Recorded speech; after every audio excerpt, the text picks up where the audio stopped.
Allez, c'est parti pour ce derby entre deux matchs de Ligue des Champions. L'OL veut emmagasiner de la confiance et se faire plaisir face à son meilleur ennemi Saint-Etienne. Coup franc intéressant là, obtenu sur la gauche.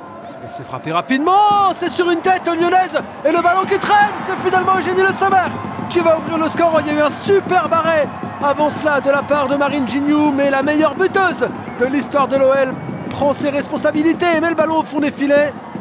1-0 déjà pour l'OL après quelques minutes seulement dans cette rencontre. Sophia Huerta face à Amandine Pierre-Louis. Elle va essayer de déborder, finalement centrée. Ça peut arriver peut-être sur Edienberg, oui, qui profite de l'incompréhension défensive et qui marque le deuxième but de l'OL après Ada Edienberg, après Eugénie Le Sommer, pardon. C'est Ada Edienberg qui fait trembler les filets et l'OL mène 2-0.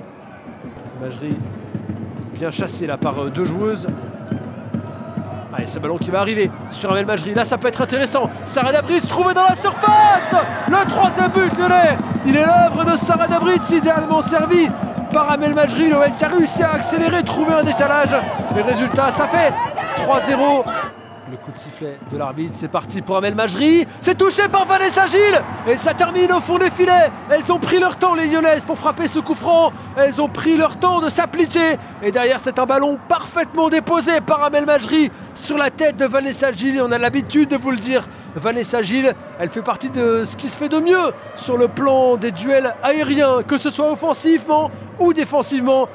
Elle qui n'a plus joué depuis le 8 mai 2024. Ça fait 10 mois et 14 jours qu'on ne l'a pas vue sur un terrain.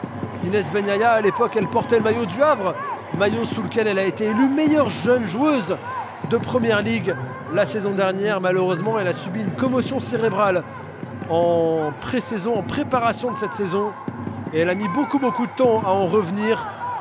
C'est derrière elle, elle peut revenir à la compétition d'Inès Benyaya et disputer les 20 dernières minutes de cette rencontre.